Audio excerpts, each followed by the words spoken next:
This is Novel Marketing, the show for novelists who aren't necessarily fond of marketing, but still want to become best-selling authors. Episode 129. He's Thomas Umstead Jr., author, speaker, serial entrepreneur, marketing maven, tech wizard, and still a newlywed. And he's James L. Rubart, marketing guru, water skier, guitar player, best-selling and multi-award winning author.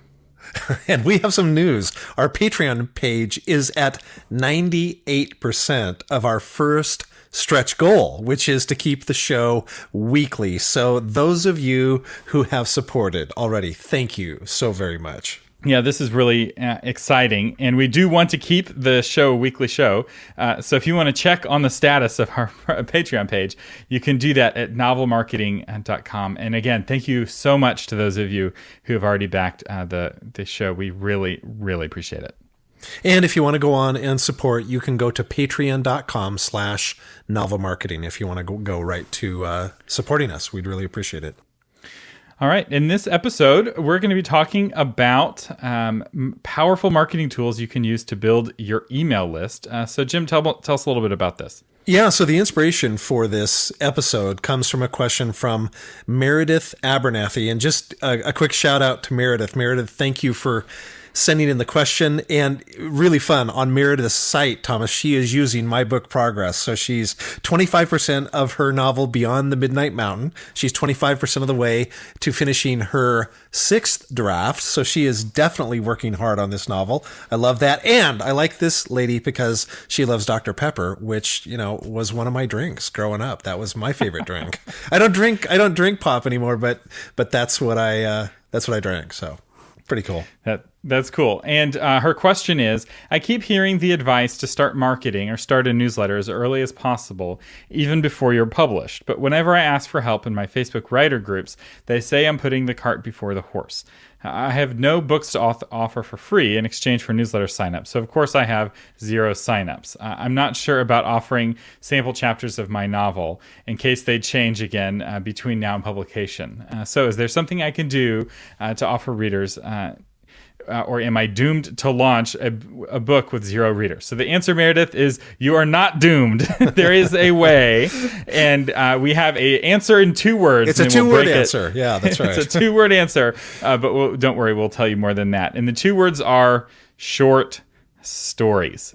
So we are both very big fans of short stories. And for those of you going through the 5-year plan to becoming a best-selling author, writing short stories are a key element of that 5-year plan. In fact, this is one of the reasons why people often it takes them so long to hit bestseller status, or why they don't hit bestseller status, is that they think they're the exception and they're the one who doesn't have to write short stories. Short stories, everyone has to write them. They're so useful for so many ways. And the first reason why short stories are better is that they make you a better writer. So Jim, how do short stories make you a better writer?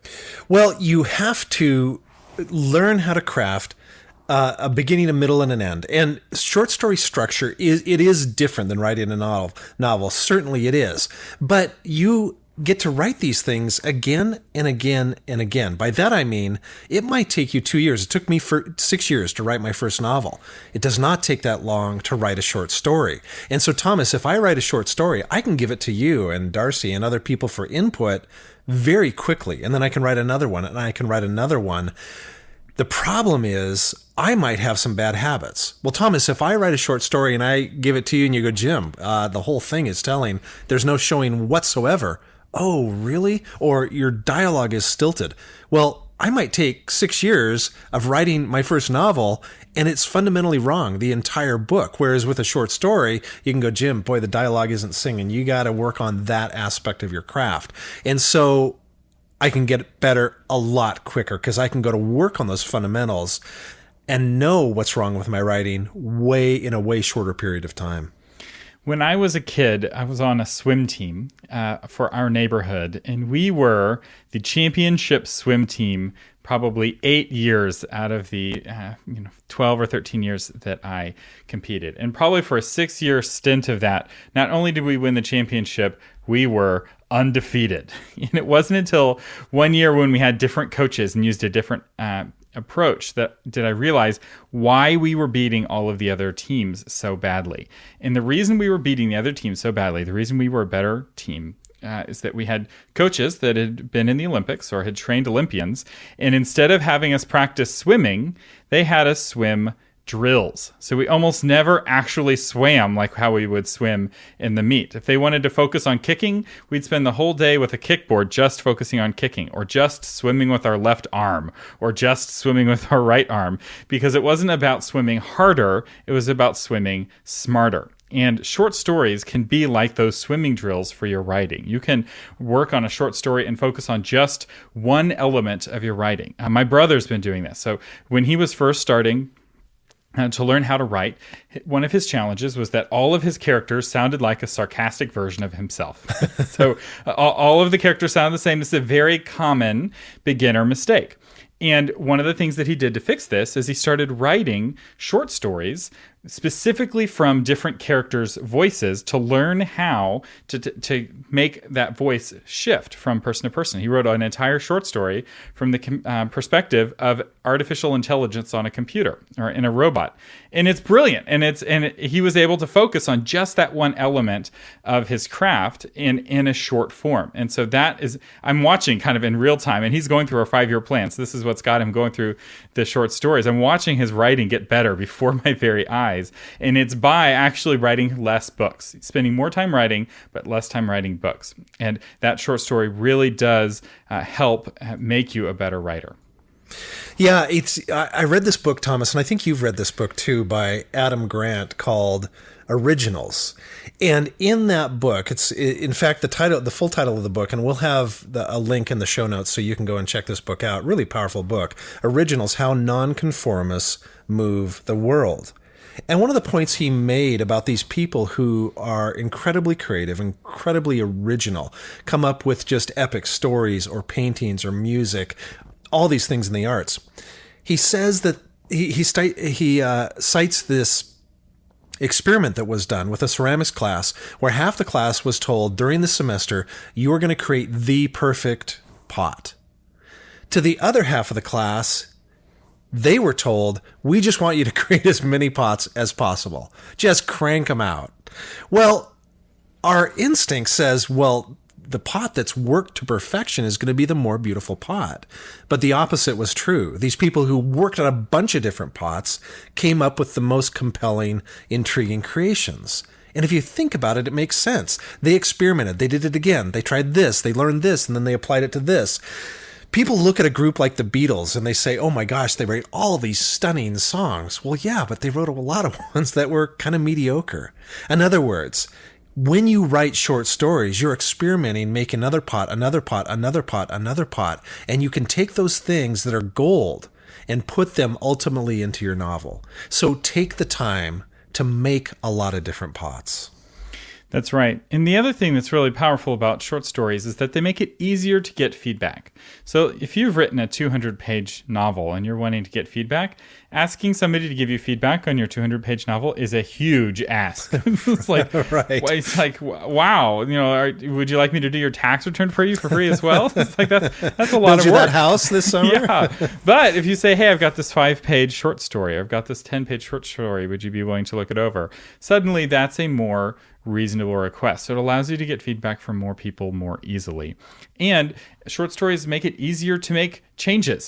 So like Jim said earlier, you're not changing the same mistake for 200 pages. You're changing the same mistake for 10 pages. And then finally, and this is really important, short stories are easier to abandon if things are not working out. So when you've spent 5 years on a book and it's just broken and not fixable, or you're not a good enough writer yet to fix it, it is really hard to abandon that book. Often that's the very best thing for you to do for your career, is to go on to the next book. Maybe you can fix the book later, maybe you can't. Although you'll find many of the best authors have several books that they started with that will never be published because they just weren't fixable. And when Thomas says many, he should probably be saying like 98%. I mean, it's the extremely rare author that does not have 4 or 5 novels in the drawer where they say no one will ever see this story.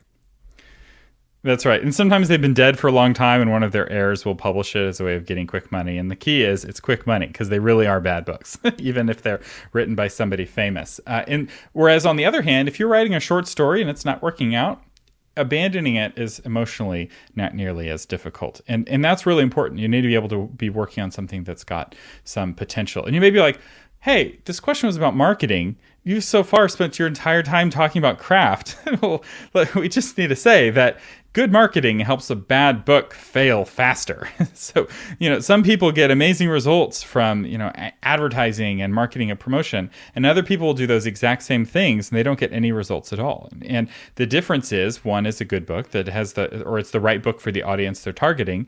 And with the other, the book is not a good fit. It's either promising something it's not delivering, or it's promising people something that they don't want. And learning how to write better, how to make that right promise and deliver on that promise with your story is critical. So learning how to write better is good marketing. But with that said, now let's talk about how you can use your short stories for marketing. But first, we'd like to shout out to our very first patrons. This is our very first patron plug. So our top patron level, you get a shout out once a quarter for your book. And our first patron is Jamie Foley. Jim? Yeah, Jamie Foley. I met Jamie for the first time at a conference in February of 2000. It must have been 2015. So I've known Jamie for about 3 years. She works really hard at her craft. She's very creative in design. She's got that talent as well. And so we just want to give a big shout out to Jamie and say thank you for supporting us. And we want to talk a little bit about her book. Thomas, you want to mention that? Yeah, so her book is The Sentinel Trilogy, Book 3, which just came out a few days ago. So this is a brand new book. It's the third book in her series. And here is her back cover copy for the book. Ancient elementals awaken, fracturing a dying world to its core. Traven Aetherswift returns to the land of the living, but everything seems unfamiliar, including her little brother. Zek offers to help, but can an alluring lynx be trusted? Svorshiti, I'm sorry, I'm mispronouncing. I think you're doing pretty good. Finally, has everything she ever wanted. So the last thing she wants to do is run after traitors, but she won't leave Jet's side unless the horrifying truth about his mother's tears tears them apart. Darren is sick of being used and lied to, but if he stands up for what's right, he'll pay the price with his life or the lives of those he loves. So it sounds like we have several different plot lines that are all being brought together in this thrilling conclusion. So Jamie, thank you so much for backing the Novel Marketing Podcast. And you can go to Amazon and pick up Jamie's book and find out a little bit more about her. Yeah, we'll have a link to it in the show notes at novelmarketing.com/129. All right, so now let's talk about using short stories for marketing. So Jim, how do you use a short story to help you sell more books? Well, Thomas, if I said to you, I've got this killer short story and I think you'd really like it for these reasons. This is what it's about. Hey, could I have your email address so I can send that thing to you? You might say, why, yes, Jim, I'll give you my email address. You're going to send me the short story, right? Yes, that's the exchange. So it's as simple as saying, I need your email address, which we've said many times on this program. That is gold. That is what we're trying to get in our marketing. That's the ultimate treasure of our marketing, is having that email list and building that email list. So you see how that works. Now, we had a question from a listener who said, well, wait a minute. Are you saying I post that on my blog? And I give away the story that way? No. The goal of giving away this short story is to get that email address. That's right. And some authors are like, well, can't I just give away the first couple pages or first chapter or two of my book? And the answer is no, that doesn't work. And it doesn't work for a couple of reasons. One, you're not giving a whole thing. You're really just giving something that's going to make people feel they'd read your whole book. So it's not enough of a reward. But secondly, if I want to read your book for free or the first chapter for free, I don't want to do it by filling out a form on your website. I want to do it by pushing the button on Amazon so that I get it instantly on my Kindle. That's where people want to read your first few chapters for free. So you need to give them something that's a standalone item. Now that standalone item can be in your story world. So my brother, some of his short stories that he's writing are in the world that his fantasy novels are going to take place in. So he's got this city that's a flying city in the sky, and he wants to explore that city. He's able to do that in a short story. He just picked a tavern owner, and he wrote this amazing short story about the tavern owner. The tavern owner is not going on the great quests and adventures, or at least I assume he's not. But suddenly I have this great feel for this town that has a lot more color. And I sure hope that when he writes the full story, the hero will eventually go into that tavern and it'll be like, hey, I know that guy. I read a whole short story about him, a couple of years ago when I gave my email address on the website. So that's probably the best, most powerful use of a short story, is that you can give away a short story and then maybe, 6 months later, you change the short story that you give away for free. Because hopefully you're going to really get into the habit of writing short stories as you get good at it, because it is like swimming drills. It's not easy at first, but it does get easier. But you can also sell it. People will be interested in buying your short story, especially if you collect them into a bundle, and you can sell them as a bundle of short stories. Yeah, and emotionally, it's a lot easier to give away, hey, give me your email address and I'll give you a short story. It's easier to do that emotionally than, hey, give me your email address and I'll give you a 95,000 word novel. You've put a lot more work into the novel, not as much work into the short story, but you are going to work hard on it. And you can put out short stories much faster than a novel, simply because of the length. So emotionally, it's a lot easier for you to do that as well. Yeah, a lot of novelists realize they need a short story about a month before their book comes out. They're like, oh my goodness, I need to get some more emails. I need to write a short story. And so they rush to write a short story. And I feel like that's doing everything backwards. That short story could have helped make you a better writer. It could have helped you discover your story world. And the time to write it is before you go through all of the hassle of writing your first novel, not afterwards. And so, Meredith, if I could give you any advice, it might be to put your book aside for a little while and write a couple of short stories. One, it will help you be a better writer once you do go back and revisit your book and pick up where you left off. But two, you now have some standalone items, something you can take from idea all the way to polished completion that you can then sell in exchange for an email address, so give away for free on your website. And I think that you'll find that if you have a strong short story, it can really help. And one more tip on this, I'll say, is that if you are going to be giving it away, it may make sense to get a book cover for your short story. In fact, I know authors who will spend money on the book cover, especially if it's like a prequel. In fact, I think Jamie's doing this. As a matter of fact, our patron, she's got her trilogy that just came out, but I believe she has a prequel on her website that you can get for cheap or for free, or that she's used as a lead magnet to help grow her email list. So this can be a really powerful approach, but the important thing is that it's the same quality. The cover has to be the same quality, because they feel like, oh my gosh, I'm getting this whole book for free. All I have to do is give my email address. And quality in the writing too. Do not crank out a short story so you'll get email addresses, because a lot of people will go, sure, I'll give you a shot on a short story. That short story, that's all they know about you, and that's everything they believe about you. So if they go the short stories, it's okay. Then they're going to think all your novels are okay, even though they might be spectacular and way better than the short story. So take the time to make the short story sing as much as you would your novel. Yeah, don't skip the editing. And actually, this is another good advantage. So let's say you've written 3 short stories. Maybe have them edited by 3 different editors. So before you spend a lot of money paying a very expensive editor to do your book, you've had a trial run with 3 different editors who've edited 3 different short stories, and you know which editor you fit with best. Typically, authors make the mistake, and they sometimes don't find the right editor until books 2 or 3. Sometimes they look out with the first one, sometimes they don't. And this is a great way of testing out an editor in a very real-world way, so that now you've got a polished book. I did something similar to this. I had editors all edit the same chapter, and I got to see who did the better job of editing. But yeah, don't send something out that you just wrote in a weekend without having another set of eyes on it.